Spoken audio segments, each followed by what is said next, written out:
Assalamualaikum warahmatullahi wabarakatuh dan salam sejahtera. Ini adalah tutorial untuk cikgu-cikgu yang berminat nak gunakan aplikasi Google Classroom untuk sesi PDPR lah. Kalau kita gunakan WhatsApp, kelemahan dia yang kita boleh nampak adalah apabila dalam grup WhatsApp tu kita bagi tugasan, lepas tu ada parent tanya itu, parent tanya ini, cikgu pula jawab. Makin lama makin panjang, last sekali kita punya tugasan tu lari naik ke atas kan.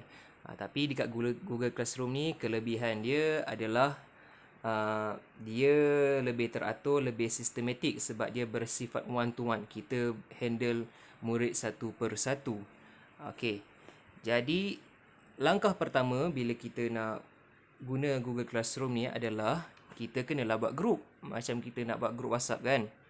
Kita kena buat grup. Macam mana kita nak buat grup adalah kita tekan butang tambah yang kat bawah ni. Tekan butang tambah tu, kita akan keluar pilihan dia yang ni. Create class ataupun join class.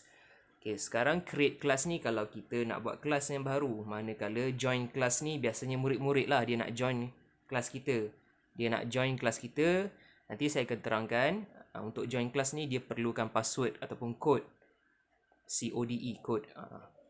Ataupun dia perlukan password tu. Okey, sekarang kita nak create class. Kita tekan butang create class.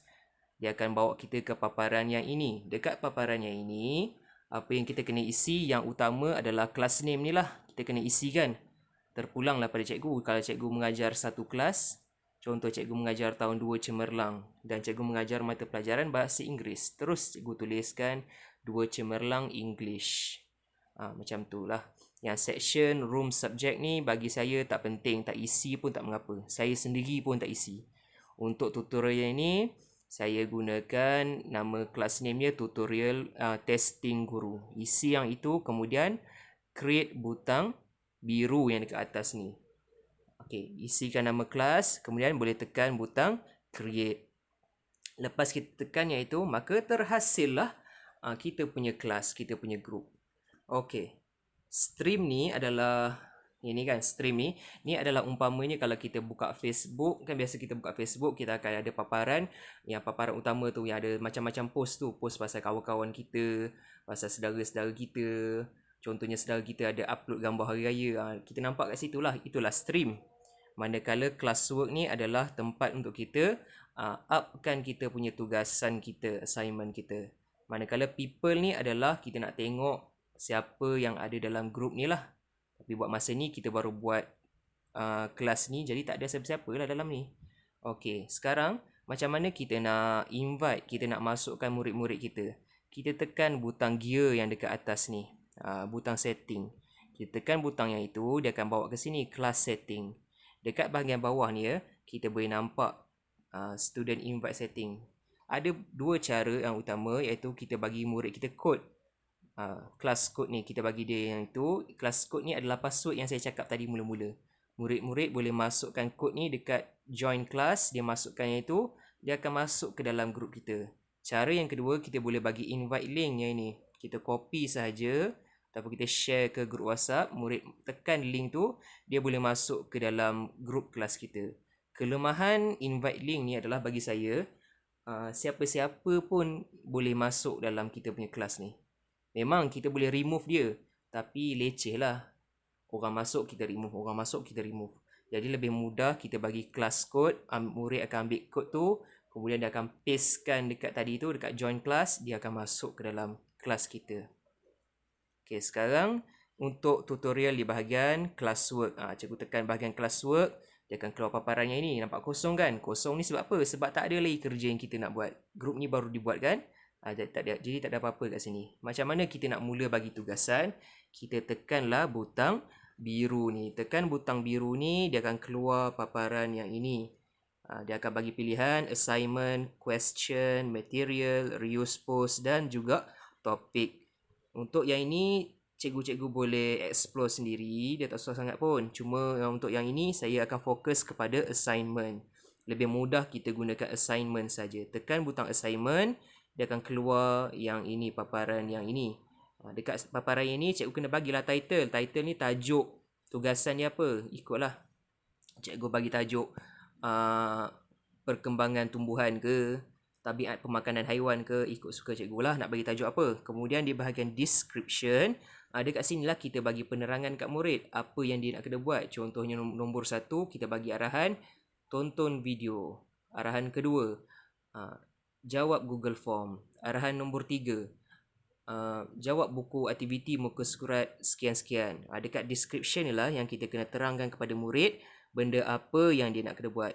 Kemudian points ni cikgu boleh tetapkan berapa markah murid ni akan dapat. Due date lah bila murid tarikh akhir murid kena hantar kerja. Topik ni cikgu boleh explore sendirilah topik apa. Kemudian kita sekarang contoh cikgu ada PDF ataupun ada gambar rajah ataupun ada video yang cikgu nak letak dekat sini. Macam kita dekat WhatsApp kita nak masukkan gambar, kita nak masukkan link apa semua. Cara dia, cikgu tekan butang klip kertas dekat atas ni. Tekan butang yang ini, dia akan keluar paparan yang ini pula. Dekat paparan yang ini, contohnya kita ada drive, upload kamera, link dan upload foto. Kalau cikgu nak masukkan video daripada YouTube, contohlah kan, cikgu ada buat rakaman video dekat YouTube, cikgu nak masukkan video cikgu. Cikgu klik link dan cikgu masukkanlah link untuk video cikgu. Kalau cikgu ada gambar rajah yang cikgu nak share, boleh masukkan dekat upload foto. Kalau cikgu nak tangkap gambar muka surat buku aktiviti, gunakan kamera. Macam tu saja, tak susah pun. Kalau cikgu ada PDF yang cikgu nak masukkan, upload file. Itu sahaja, tak susah pun. Okay, sekarang contoh saya bagi contoh kalau kelas saya lah. Kelas saya English dengan Sains. Okay. Dalam satu kelas ni saya mengajar 2 subjek. Saya mengajar English dengan Sains. Macam mana saya buat dua yang berbeza ni? Ini yang topik tadi tu cikgu boleh explore. Cikgu buat topik tu, dia akan terbuatlah pembahagi ni. Okey, contohnya tajuk, kalau saya suka gunakan tajuk tarikh. Saya gunakan tarikh sebagai tajuk. Kan tadi ada title kan untuk tugasan kita. Saya letak tajuk tu, saya letak tarikh. Tarikh seminggu ni.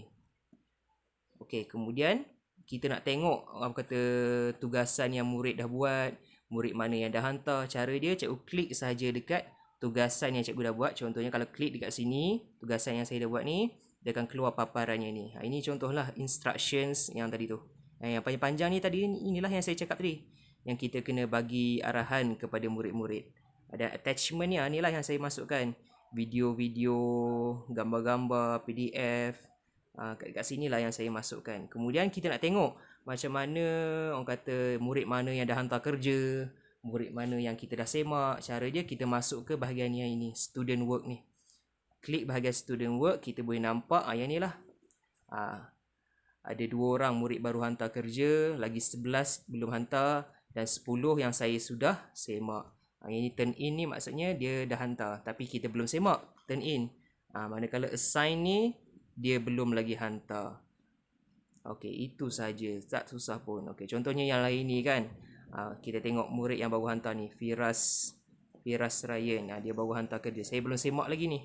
Kalau cikgu dah semak dia, cikgu nak bagi markah, cikgu tulislah dekat add grade ni, cikgu letaklah markah dia berapa.